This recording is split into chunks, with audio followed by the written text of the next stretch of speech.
Allahu Akbar, Allahu Akbar. La ilaha illallah, Allahu Akbar. Allahu Akbar walillahil hamd. Assalamualaikum warahmatullahi ta'ala wabarakatuh. Alhamdulillah. Allahumma sholli ala Sayyidina Muhammadin wa ala ali Sayyidina Muhammad. Amma ba'du. Gimana, sudah pada nyate belum? Alhamdulillah saya sudah nyate. Dan kepada orang-orang yang berkurban, semoga Allah menerima kurbannya. Amin ya rabbal alamin. Kita doakan orang-orang yang telah berbuat baik kepada kita semua. Semoga Allah Subhanahu wa Ta'ala membalas kebaikannya yang lebih. Amin ya rabbal alamin. Seperti biasa, mari kita kawal terus Indonesia ini, negeri tercinta kita semua, dari kebusukan-kebusukan demokrasi yang semakin menurun tajam. Untuk generasi Gen Z, generasi milenial, mari kita rapatkan barisan agar senantiasa terus-menerus belajar tentang apa itu demokrasi dan kita bisa merealisasikannya dalam kehidupan nyata kita. Mari kita bahas di sini, ada pembahasan yang menarik dan cukup mengelus dada ya. Ini dari channelnya Madilog Forum. Nanti kita lihat di videonya.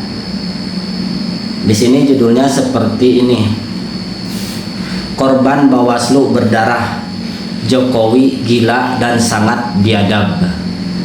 Nah, korban Bawaslu berdarah, Jokowi gila dan sangat biadab. Naudzubillahi min dzalik. Adili Jokowi. Di sini kita bacakan ringkasan videonya. Nanti kita perlihatkan videonya beberapa menit saja. Nanti kalau belum puas silahkan ke channelnya langsung, ke Forum Madilog. Di sini saya akan bacakan ringkasan videonya. Video ini merupakan podcast dari Forum Keadilan TV yang mengulas tragedi kerusuhan 21 sampai 22 Mei 2019 di depan kantor Bawaslu Jakarta melalui kesaksian Akbar Hussein, seorang mantan narapidana politik. Akbar Hussein, seorang mantan narapidana politik. Jadi ini dari data langsung ya. Poin-poin utama dalam video: latar belakang tragedi kerusuhan tersebut dipicu oleh aksi massa yang menolak hasil pemilu presiden 2019 yang memenangkan pasangan Joko Widodo dan Ma'ruf Amin dengan tuduhan adanya kecurangan. Sudah bukan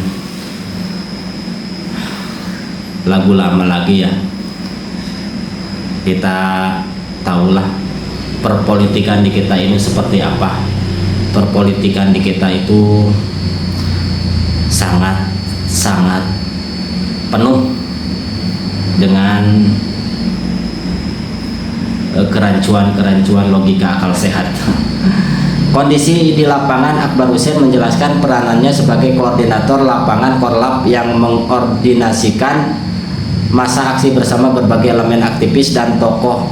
Aksi yang semula damai berubah menjadi ricuh dan masif yang kemudian direspon oleh aparat keamanan dengan tindakan keras. Pengalaman di tahanan, narasumber membagikan pengalamannya selama ditahan, termasuk dugaan penyiksaan, kondisi sel yang sangat padat, serta perlakuan terhadap sesama tahanan politik.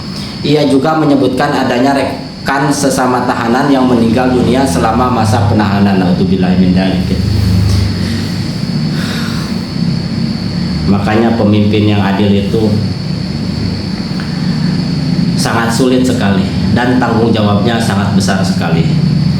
Ia juga menyebutkan adanya rekan tuntutan dan harapan. Akbar secara kritis menyatakan ketidakpuasannya terhadap pemerintah Jokowi dan berharap agar kepemimpinan Prabowo Subianto saat ini dapat melakukan rehabilitasi nama, memberikan amnesti serta memberikan keadilan bagi para korban dan mantan tahanan politik 2019. Podcast ini memberikan perspektif dari sisi aktivis yang terlibat langsung, menekankan pada tuntutan agar peristiwa tersebut diusut dan para korban mendapatkan keadilan. Ya, di sini nanti kita tampilkan foto-fotonya bahwa di situ ada tragedi berdarah dan ada penyiksaan sungguh di luar hati nurani seorang manusia. Langsung saja kita perlihatkan, cekidot. Jokowi ini gila gitu, biadab banget gitu. Kita bener-bener mau mau dihabisin gitu. Pas saya di penjara, saya satu sel sama kakek-kakek bang, umur 71 tahun. Kita ikut-ikut lah gitu kan, karena kita fanatik sama Pak Prabowo, dihajar bang itu, habis lah gitu, di darah semua. Mentor saya juga, mentor kita Pak Insinyur Mulyono Santoso, Makmul. Beliau dalam proses penahanan hukum yang meninggal dunia bang. Mereka ini semua mengalami penyiksaan juga bang, luar biasa. Kayak gitu. Saya juga penyiksaan juga kok, saya dihajar juga, disetrum juga kayak gitu. Seperti itu. Disetrum. Ada yang masih ada cacat permanen nih, disiksa, dihajar, tulang rusuknya patah. Terus juga satu SPK saya nih dihajar bang, lututnya nih lutut patah bang. Akhirnya kakinya jadi begini, tuh melendung gini. Belum juga yang matanya copot gitu. Yang matanya copot dulu, satu sel? Satu sel. Jadi waktu saya di sidik itu, dikeluarin foto-foto bos. Kenal nggak lo bar? Ini Ruslan Buton bos. Ruslan Buton. Gondrong waktu itu. Ya. TO. Ya. Apa yang harus dilakukan oleh Prabowo terhadap Jokowi? Ketika Pak Prabowo jadi menteri ya? Ya masuk, faktanya memang di dalam itu pada ngamuk semua. Mereka kecewa lah, gak enak juga bang di penjara itu.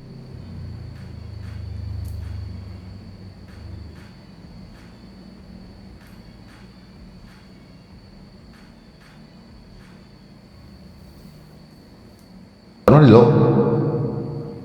7 tahun yang lalu, pada tanggal 21 Mei 2019 sampai beberapa hari kemudian, terjadi peristiwa pengepungan terhadap kantor Bawaslu di dalam protokol yang di Tamrin, yang dilakukan oleh massa aksi dari berbagai komponen yang menuntut agar Bawaslu mengeliminir laporan dari Komisi Pemilihan Umum waktu itu yang menegaskan hasil pemilihan presiden, di mana KPU memutuskan bahwa pemenang Pilpres adalah pasangan Joko Widodo dan Ma'ruf Amin yang mengalahkan pasangan Prabowo Subianto Sandiaga Uno.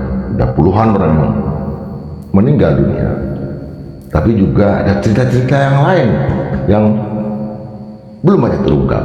Kita hadirkan salah satu aktivis yang kegiatan sangat-sangat, Bung Ahmad Hussein. Yes. Akbar Hussein. Bang Indra. Apa kabar? Baik, Bang Indra. Alhamdulillah baik, sehat. Saya agak gentar ini bersebut dengan Bung Akbar karena sering lihat mukanya di foto-foto gitu, dan tapi jarang ketemu. Apa yang terjadi di balik peristiwa ini? Jadi ini memang refleksi bang, 7 tahun tragedi berdarah Bawaslu 21-22 Mei. Pada waktu itu kita masa simpatisan pendukung Pak Prabowo ya, memang fanatis lah gitu. Kita itu memang udah satu suara tuh bahwa pemilu 2019 itu curang. Jokowi sebagai petahana tuh kita anggap sudah berbuat curang, terus juga pemilu tuh betul-betul inilah dipermainkan lah kayak gitu sama beliau Pak Jokowi ini sebagai presiden kan pada pemilihan presiden 2019. Akhirnya kita nih pendukung, relawan, aktivis itu kumpul menyatu untuk menolak hasil dari pemilihan presiden 2019 itu. Yang KPU tuh mengumumkan 1 hari lebih awal lah. Jadi sebelum puncak 21-22 Mei itu memang kita udah rally lah. Kita rally, kita udah ngumpulin massa gitu kan, kita udah bergerak sampai pada akhirnya tanggal 21 Mei itu yang tadinya dari siang lah Bang ya, itu kurang lebih sekitar 50.000 orang Bang itu Bang. Untuk estimasi lah gitu. Itu di tengah malamnya itu waduh ratusan ribu Bang. Udah di Tamrin, depan Bawaslu, Sarinah banyak tuh Bang. Terus juga Alhamdulillahirrabbilalamin, kita sudah menyaksikan, kita tahu data-data dan fakta yang sesungguhnya seperti apa. Mari kita benahi negeri ini. Jangan biarkan negeri ini diruksak oleh orang-orang yang zalim, yang hawa nafsu syahwat kekuasaannya di luar ilmu politik dan hukum. Kanibal disebutnya zombie politik, zombie hukum. Jadi hukum itu tergantung mulutnya, bukan tergantung keilmuan tata negara hukum di Indonesia.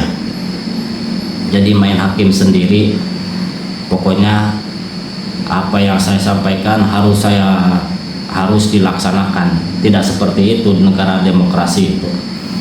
Untuk itu mari kita melek politik supaya kita tidak dibodohi terus, kita tidak didolimi terus. Jangan lupa like, komen, dan subscribe. Saya doakan semoga kita semua dapat pahala dan keberkahan perlindungan dari Allah Subhanahu wa taala. Semoga kehidupan kita di masa depan akan semakin baik dari sekarang ini. Terima kasih. Jangan lupa sekali lagi like, komen, dan subscribe. Assalamualaikum warahmatullahi taala wabarakatuh.